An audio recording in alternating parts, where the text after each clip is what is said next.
The United States has decided to provide cluster munitions to Ukraine and claims that the Ukrainian side has guaranteed their careful use. It's truly a spectacle. Upon hearing this news, my initial reaction is that Ukraine is currently at war, not hosting a fireworks show. Cluster munitions are extremely dangerous. If they don't explode completely, they become time bombs that can pose a threat to civilians at any moment. Human rights organizations have already voiced strong criticism, and the United States is indeed displaying commendable courage. However, the U.S. claims to have received assurances from Ukraine that they will minimize the risk to civilians and avoid using such munitions in densely populated areas. Wow, that guarantee sounds truly reassuring. It's like me promising to lose weight but indulging in excessive eating every day. The credibility is questionable. President Biden said this decision was very difficult, but Ukraine is in dire need of ammunition. Without providing them with weapons, they would be defenseless. The U.S. National Security Advisor is also trying to convince us that if Ukraine doesn't have enough firepower, Russian forces will overrun Ukrainian positions and seize more territory, which would put civilians at great risk of harm. However, human rights organizations are not buying it. They argue that these weapons will inflict long-term suffering on civilians and that the widespread use of cluster munitions is likely to claim more innocent lives. As they say, the destructive power of these weapons knows no distinction between friend and foe. Even after the war ends, civilians will still face the threat of unexploded ordnance. It's like having double insurance. The UN Secretary-General has also joined the opposition, expressing his disapproval of the continued use of cluster munitions on the battlefield. I also want to ask, is there anyone who wants cluster munitions to continue being used on the battlefield? Isn't that obvious? Anyway, today's news is truly laughable. The U.S. wants to provide cluster munitions to Ukraine, with assurances from the Ukrainian side of careful use, but human rights organizations are strongly criticizing it, and the UN Secretary-General says it's not acceptable. It's a farce, but the main characters in this farce are the countless civilians. I hope this war ends soon, so that the people of Ukraine can escape the flames of war and live in peace. Twitter was slapped with a whopping $90 million bill by a law firm, which is even more expensive than Elon Musk's rocket launches. I wonder if Musk will put this bill on a rocket and launch it into space, saying, "There you go, that's your bill, now go find it on Mars." Here's what happened. Last year, in order to pressure Elon Musk into buying the company, Twitter hired a fancy law firm called Wachtell, Lipton, Rosen and Katz. It sounds like a high-end French champagne brand, can you imagine? These lawyers, holding glasses of red wine, looked at our poor billionaire Elon Musk and said, "You either buy it, or we'll sue you." And then, this fancy law firm actually sent Twitter a $90 million bill. A former director of Twitter, upon seeing the bill, said, "Oh my goodness." I mean, your reaction to seeing the bill was just, "Oh my goodness." If I saw a bill like that, I might just faint. And now, Twitter's new boss, Elon Musk, is furious. He tweeted on Twitter that this law firm specializes in institutionalized corruption. This gives us a new understanding. Apparently, institutionalized corruption can also be a form of service. This story tells us that even if you're a billionaire, even if you can buy Twitter, don't mess with those lawyers who like to use fancy terms like success fees and hourly rates to hit you with a hefty bill. Otherwise, you might find that they can take your money faster than your electric car charges. The funniest part is that this legal fee isn't the only expense Musk refuses to pay for at Twitter.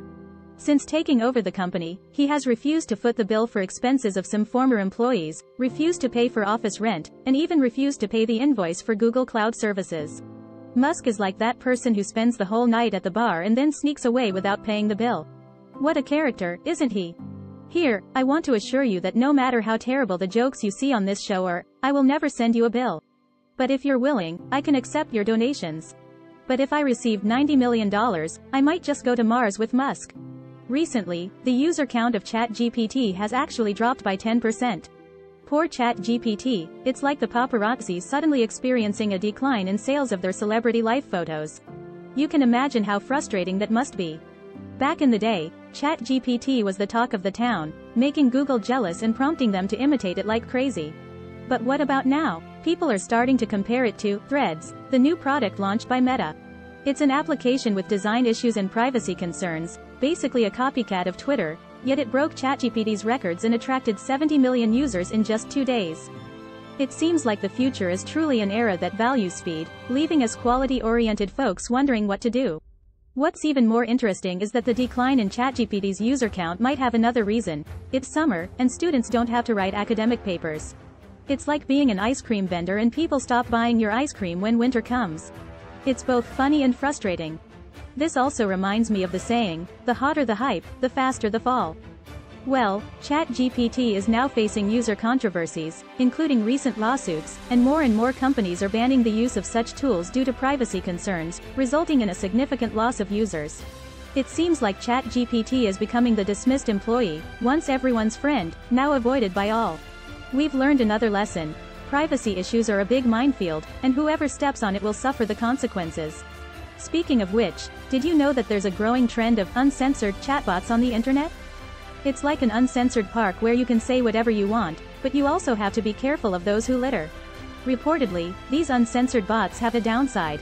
They may provide inaccurate or even harmful information.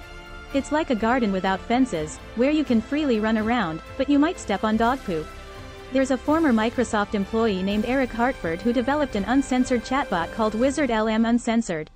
He argues that there is a need for uncensored bots as they can have legitimate uses, like helping TV writers research violent scenes for shows like Game of Thrones, or satisfying students' curiosity about bomb making.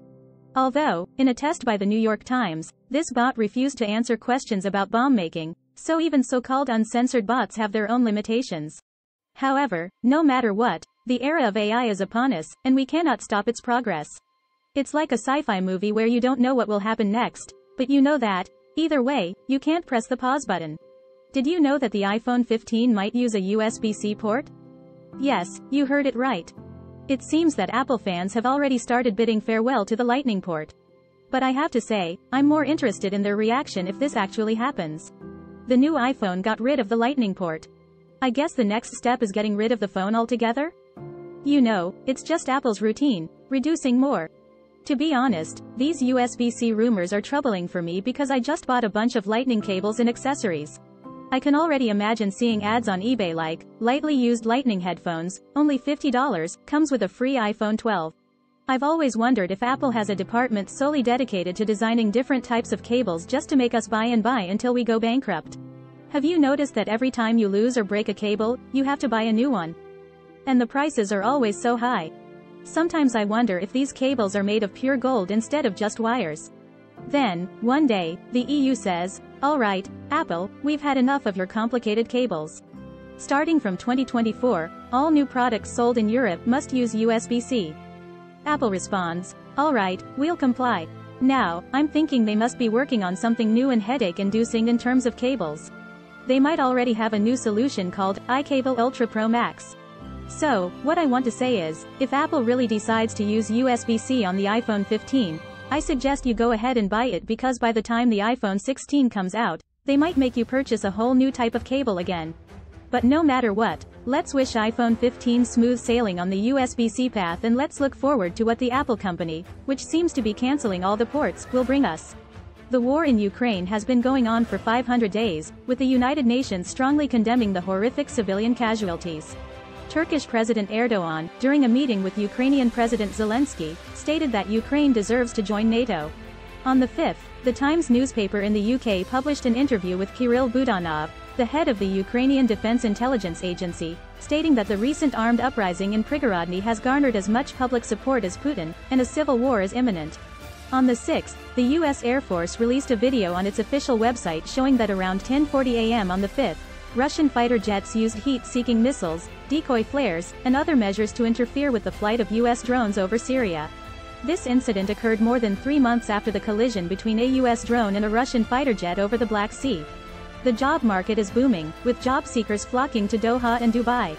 The global job market is restarting after the pandemic, and a study by an online resume building company pointed out that Doha, Dubai, and San Francisco had the highest number of candidates for job openings on LinkedIn in February this year. Mercedes-Benz plans to allow drivers to charge their electric vehicles at Tesla's supercharger stations starting from next year, while the company is also building its own charging network. Under increasing pressure from federal investigations, Binance is in a state of retreat. Several key executives, including the chief legal officer, chief strategy officer, head of investigations, and senior vice president in charge of compliance, have resigned in recent weeks, signaling turmoil within the largest cryptocurrency exchange. Samsung Electronics announced on the 7th that its estimated operating profit for the second quarter of this year is 600 billion Korean won, a 96% year-on-year decrease. The slight decline compared to the first quarter is due to the continued slump in the semiconductor industry and reduced profitability in the smartphone business due to the diminishing effect of the new Galaxy S23. The world is suffering from scorching heat. According to the National Centers for Environmental Prediction, NCEP, a branch of the National Oceanic and Atmospheric Administration, NOAA, in the United States, the average global temperature on the 3rd of this month was 17.01 degrees Celsius, surpassing 17 degrees for the first time since satellite observations began in 1979. Japanese summer festivals are returning after a 3-year hiatus due to the pandemic. Some festivals are making a comeback for the first time since the outbreak of the pandemic. During the pandemic, the cancellation of festivals not only brings economic losses to the community but also deprives people of the opportunity to create social cohesion and a sense of identity by gathering together. Hello everyone, I am your news anchor, Yali. We provide you with a one-stop service for global news every day. Feel free to leave comments in the comment section, and we will carefully read and respond to your comments. Remember to like, share, and subscribe to our channel. See you in the next episode. Take care everyone.